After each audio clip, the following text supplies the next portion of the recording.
السلام علیکم، آپ دیکھ رہے ہیں ہورائزن نیوز HD۔ خبر شامل کرتے ہیں۔ ساہیوال سے اڈا گیمبر سکنہ چک نمبر 61 4R کے رہائشی وسیم شہزاد کو محکمہ وابڈا کے خلاف درخواست میں گواہ بننا مہنگا پڑ گیا۔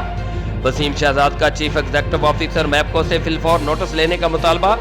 تفصیلات کے مطابق اڈا گیمبر کے رہائشی علی حیدر نے محکمہ وابڈا کے افسران و ملازمین کے خلاف کرپشن کی درخواست گزاری، جس میں گواہ وسیم شہزاد گزشتہ دنوں سے محکمہ وابڈا کے افسران زیدی شاہ سب ڈویژن قادر آباد کی طرف سے گواہی سے منحرف ہونے کے لیے دباؤ ڈالا گیا، لیکن وسیم شہزاد نے کہا کہ میں موقع کا گواہ ہوں، میں گواہی دینے سے منحرف نہیں ہو سکتا۔ بعد ازاں SDO و دیگر وابڈا عملہ نے وسیم شہزاد کو گواہ بننے کا مزہ چکھانے کے لیے کنیکشن بجلی منقطع کر دیا اور سنگین نتائج کی دھمکیاں دیں۔ محکمہ وابڈا کے افسران و ملازمین نے دھمکیاں دے کر اور کنیکشن بجلی منقطع کر کے گنڈا گردی کی ہے، جس کی بابت وسیم شہزاد نے عدالت میں ملزمان کے خلاف ریٹ پٹیشن بھی دائر کر دی ہے۔